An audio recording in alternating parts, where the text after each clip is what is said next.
Hello everyone. So I'm here today to talk to you about what my story is, like what God has done in my life and that kind of thing. Where I've been, where I'm going, you know. So to start,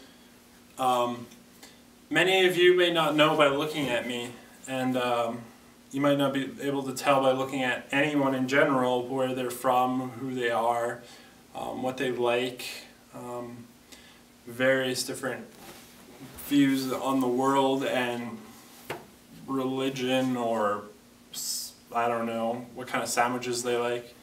But for me, I grew up in foster care since the age of 11, and I'm going to talk to you kind of about that experience and where I was and where I am now. And so, like I said, I got taken away from my parents at the age of 7.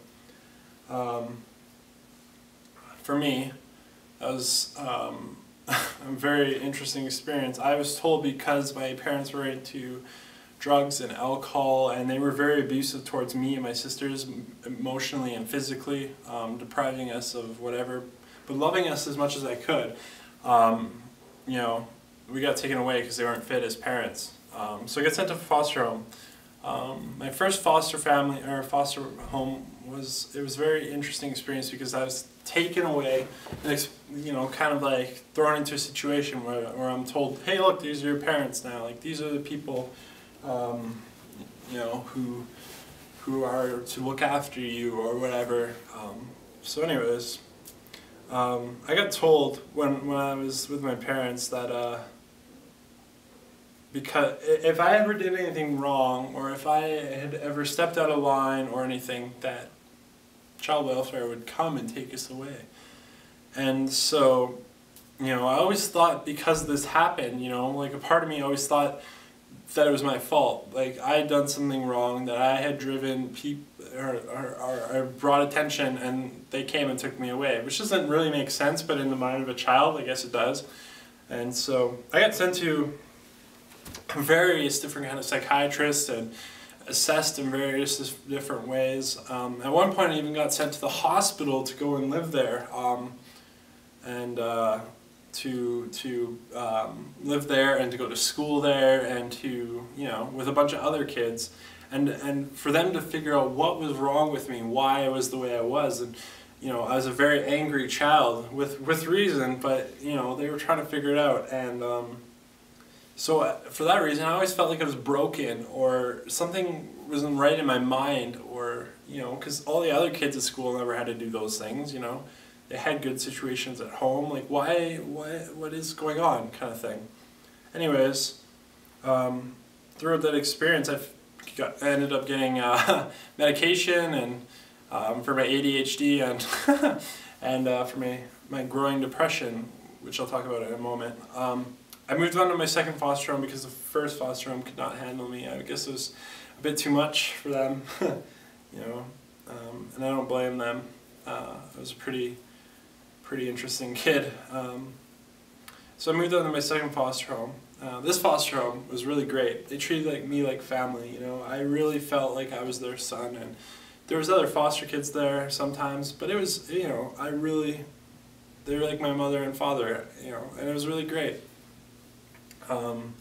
Christmas time was awesome, various different things. Like I really felt like this was a family, and it was good. I went to school again, this time in junior high, being this kid with, again, no social skills or any relationship whatsoever or skills in that way. And so I went to school with no friends throughout all of junior high. During my lunch hours, I ended up volunteering my lunch hours either with patrols, which is like the people with the stop signs, the kids with the stop signs, or with the disabled kids during lunch. And you know, that was how I kind of felt a little bit of purpose or whatever in my world. I still sucked at school. My grades were bad. I acted out in class all the time. And eventually I moved from that foster home and I burnt my bridge, which is really unfortunate. I wish I hadn't, but you know. So I moved to my newest foster home, this time in high school. They were really good to me as well. Again, I didn't see it, I didn't appreciate it. But I went to high school. Again, I thought, hey, look, I got a new chance to change things. I can be who I want to be, kind of thing. But you know, you can't just change things like that. You're set to a pattern or whatever. And so I ended up going through all grade 10 without friends, and I actually did good in school that time. I got honors, a lot of classes and different semesters, which was really good. But in the next grade, I went to, I started hanging out with my foster brother and his friends, and that was really great because the first time in my life I had friends that actually appreciated me for me, you know, and it was awesome. You know, we played video games or did whatever teenagers like to do, which was good. Eventually we started experimenting with alcohol, and you know, and at first it was just fun, and then all of a sudden it was just so that we could drink and get drunk or hammered or whatever you want to call it. And then that wasn't good enough, and so we started doing drugs. My friends ended up, some of them ended up doing various different kinds of drugs in front of me, you know, like LSD, acid, cocaine, whatever, you know, like mushrooms. The point is, you know, I was in this world that I was kind of content with, you know. I stayed with smoking pot all the time because I felt happy, you know. I was starting to grow depressed, but then I smoked pot, and I'd be happy again, and I would be able to laugh at things and have joy, and then all of a sudden, after, I would feel more empty and broken and hopeless than I was before, you know. I was starting to have more and more depressing thoughts, you know, more, I felt like more darkness was surrounding me, and my thoughts started turning to like suicidal thoughts, you know, like, why am I here? Why do I exist? What is my purpose? If I died today, what would it matter? Like, why am I bothering going to school or doing whatever? You know, I'm just gonna party or do whatever, and then that's it, you know. And so I did, and I felt broken and empty, and at times I would just fall on my knees and cry and ask for help from somebody. Anybody could help me, you know, on my bedside, because on the outside you see this happy kid who could smile, but in the inside it was very broken and shattered, you know. And so I ended up failing grade 11. But through that experience in grade 11, I got invited on a camping trip. You know, this camping trip was really, really cool because my sister was going.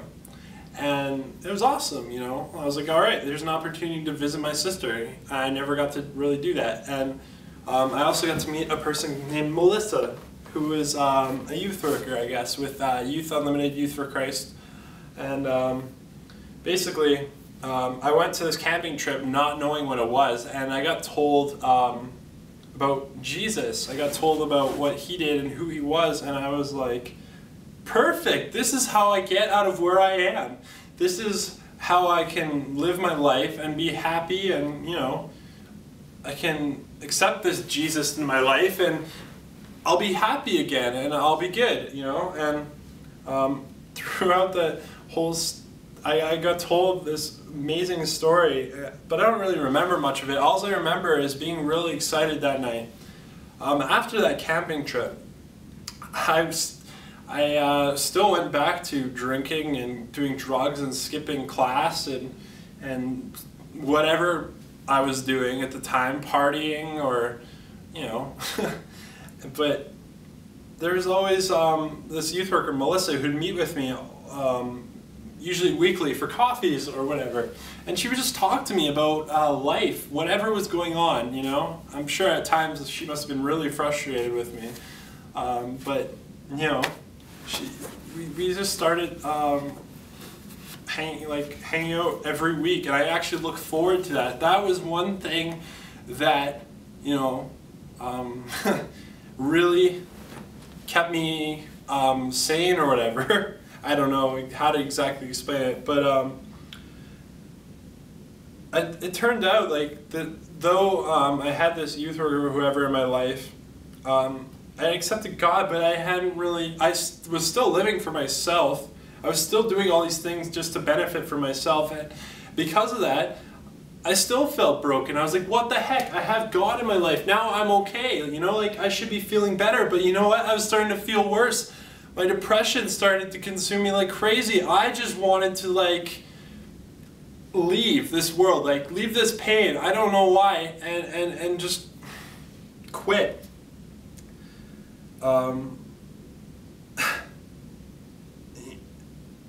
You know, I would just cry all the time, and I would talk to people and listen to their problems and talk to them and help them out, because some way that was me being able to have purpose or to do whatever, you know, but no one did the same for me, and I was like, what the heck? Eventually this youth worker invited me on a missions trip to Vancouver, which is really great. Anyways, this missions trip was for me an opportunity to get out of the city, to clear my head, to just leave the situation I was in. I was going to be able to help homeless people or do whatever, you know? I felt like I was going to have purpose. So I was like, all right, I want to go to this thing, you know? It sounds awesome, but I don't have any money, you know? I don't have any money. And Melissa said, don't worry about it, you know? Like the youth group has extra money. We all decided that we're going to help you go. I was like, awesome. I don't even know who these people are really. You know, I met them once or twice before, but you know, they want to pay for my trip, so awesome. So I went.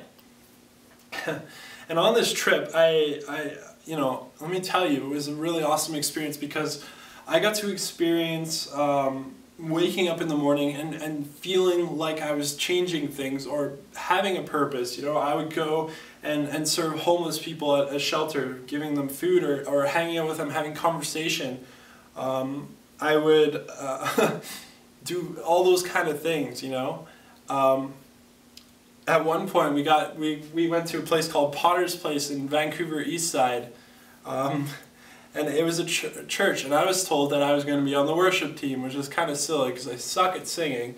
And as well, you know, like I've never really been to church. I've been to church a few times, like, you know, like church, Easter, Christmas, whatever. But I didn't know any songs, you know, but I decided to go for it anyways. And at that moment, like when I started to sing, I felt joy, like for the, the truest joy that I ever felt in my life, you know, like, and I don't know why, and I wanted that. I wanted that in my life, and so I was like, when I get back, I'm going to try and find this joy again. Eventually, we went into a place, another ministry throughout the week, and it was called Night Shift. Night Shift, if you don't know, it's basically they go out and they serve homeless people in Wally, I think. But anyways, we were going, just before we were about to go out, there was a homeless person who came up to us and he said, you know, go away, don't look at us, you know, or don't look at me. You know, I'm about to do these drugs and I don't want you guys to see this. You know, and at that moment it really struck me, like, this guy did not want to be where he was at, just like me. And I was stuck in the reality that I had created for myself to try and escape, and this is where I ended up.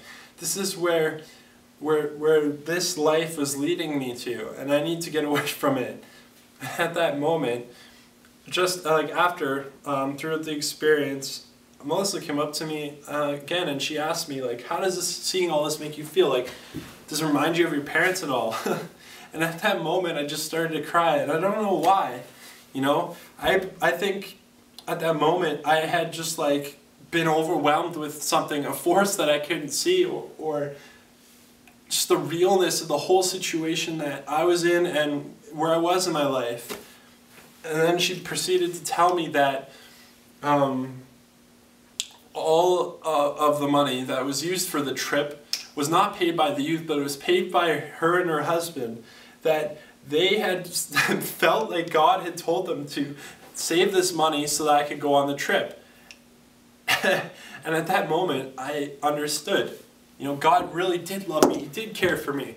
You know, I thought he turned his back on me like this whole time, but really he was there, and he brought these people into my life and brought me to this experience. And at that moment in my life, I just like really wanted God, like truly wanted Jesus in my life. I wanted his forgiveness and his love and his hope and his joy and all the things that he offers us. And so I got baptized at the end of that trip. You know, I gave my life to God, and I came back bound and determined to change things. And I did. I stopped hanging out with my friends. I stopped doing drugs. I stopped drinking. I stopped skipping school or whatever, you know, and I just started focusing on what God wanted for me, his will, because ultimately it's more than we can possibly ever imagine. And I'll tell you what he gave me.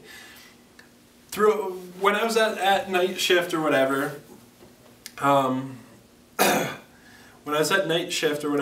you know, that cart was there, and God, when I came back, gave me a vision of bringing that same cart that was serving food and drinks and snacks and various things to homeless people to Calgary. And so I got back to Calgary, and I partnered, or Melissa got me to partner with an organization called Streetlight. And Streetlight was really great because Streetlight I got to work with homeless teens and youth, people the same age as me, and I felt purpose in my life, you know, and I was doing this for God, and it was really awesome, you know. And through this, I got to connect and make an umbrella to make this cart, and it has been built, and you know, it cost $5,000, but all the work was donated, and it's been made. And, you know, this is just one simple thing because I gave my life to God that has happened.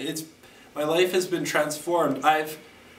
You know, I'm not going to go into all the details of everything that's happened since, but that's mainly my story to bring me to where I am. And you know, I've gone to a school where my whole focus, my whole year was to work with youth and to work in the lives of youth, and that was really great. I ended up leading 3 other youth to Christ, and I don't know what other impact I may have had, but it was a really awesome experience. I've volunteered at various shelters. I still volunteer at Streetlight. In fact, now I'm a staff at Youth for Christ, Youth Unlimited, the same organization where 2 years ago the youth worker had come into my life, and now I came full circle where I'm the youth worker working in other kids' lives, you know.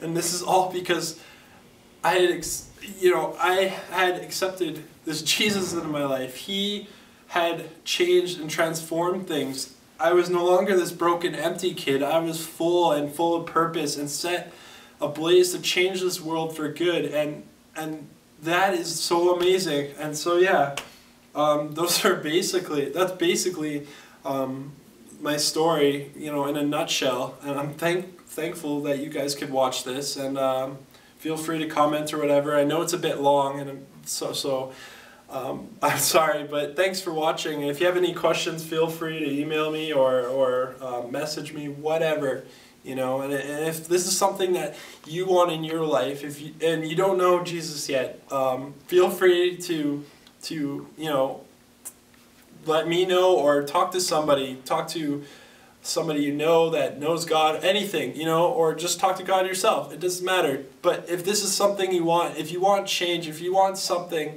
significant and real in your life, then you need to accept Jesus, because there's nothing else real as God, you know? So, yeah. Thank you.